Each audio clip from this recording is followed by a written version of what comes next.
আসসালামু আলাইকুম, সবাই কেমন আছেন? আশা করি সবাই ভালো আছেন। তো আজকে ভিডিওতে আমরা দেখব কীভাবে বুটবক্স ইন্টিগ্রেট করব। তো চলুন শুরু করা যাক। বুটবক্স ইন্টিগ্রেট করার জন্য আমরা সিডিএন জিএসে যাব। এখান থেকে আমরা বুটবক্সের যে সিডিএনটা সেটা আমরা আনবো। তো এখানে লিখব বুটবক্স,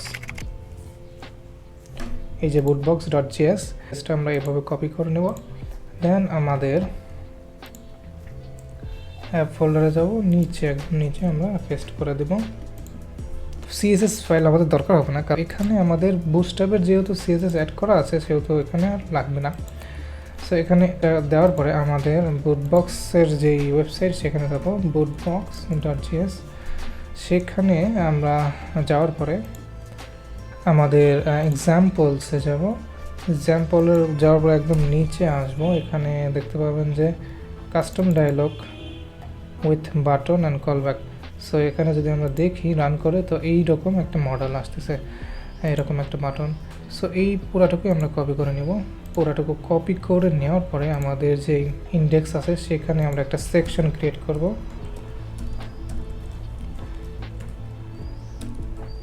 এখানে আমরা একটা কমেন্ট করব কাস্টম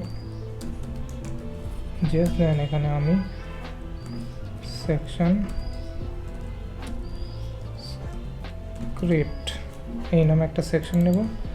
দেন এটা কিন্তু আমাদের ইল্ড করতে হবে এইখানে আমাদের অ্যাপ.js-এ।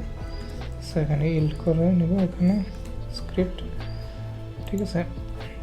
দেন আমরা এখানে আমাদের স্ক্রিপ্টটা শুরু করতে পারি। আমরা আমাদের যে ট্যাগ আছে স্ক্রিপ্ট ট্যাগ, সেটা এখানে লেখার পরে আমাদের একটা স্নিপেট আপনারা ডাউনলোড করে নেবেন, সেটা হলো যে Jquery স্নিপেট। এইটা নিলে অনেক সুবিধা হবে কি আমি বলতেছি। এখানে আমরা Jquery শুরু করবো। তো Jqueryর জন্য আমাদের jq.doc লিখে যখন আমরা এন্টার দেবো, তো Jqueryর যে ডকুমেন্টটা রেডি করার যে একটা ফাংশন সেটা কিন্তু চলে আসবে। দেন আমরা এখানে ক্লিক ইভেন্ট দেবো একটা, কারণ আমাদের এই বাটনে যখন ক্লিক হবে তখন কিন্তু আমাদের মডেলটা আসবে। তো সেক্ষেত্রে আমাদের এখানে একটা আমরা করতে পারি যে মডেল শো নামে একটা কমান্ড করতে পারি।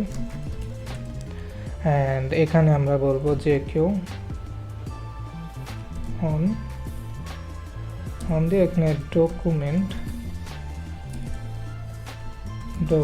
লিখে এখানে আমাদের ইভেন্ট যেটা ক্লিক ইভেন্ট হবে এবং কাকে ক্লিক করলে হবে, এই যে অ্যাড স্টুডেন্ট।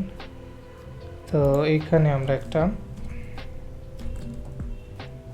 আইডি দেব বুট শো, এভাবে একটা আইডি দিলাম। এই আইডিটাকে আমরা ধরব। ফার্স্টে আমরা এটা স্ট্যাটিকভাবেই চিন্তা করি, দেন পরে এটা দেখা যাবে। দেন এই ডট প্রিভেন্ট ইভেন্ট না দিলেও চলবে। সো এইখানে আমরা কি করব, আমাদের যে কপি করা বুটবক্সের এই মডেলটা এখানে পেস্ট করে দেব। আচ্ছা, এটা আমি কীভাবে করলাম, এটা হলো উইন্ডোজ ভি চাপ দিলে আমাদের অনেক যে কপিগুলো আছে পূর্ববর্তী সব আমরা এখান থেকে দেখে সিলেক্ট করে পেস্ট করতে পারবো। সো এটা দেওয়ার পরে এখন আমাদের কি আসতেছে সেটা আমরা দেখব। সো এখানে ক্লিক করি, আমাদের মডেল কিন্তু শো করতেছে। সো এখানে ক্লিক করলে এটা চলে যাচ্ছে। আর এখানে এই বাটন আমাদের দরকার নেই, আমরা বাটনই রাখবো না, আমাদের পরবর্তীতে আমরা দেখব বাটনটা আমরা কীভাবে কী করব। সো এই যে এখানে নো ক্লোজ বাটনটা এভাবে আমরা তুলে দেব, কেটে দেবো। দেন এটা কেটে দিয়ে যদি এখানে রিফ্রেশ দিই তাহলে কিন্তু এটা সামনে আসতো। সো বুটবক্সের সেটআপটা আমরা দেখে নিলাম।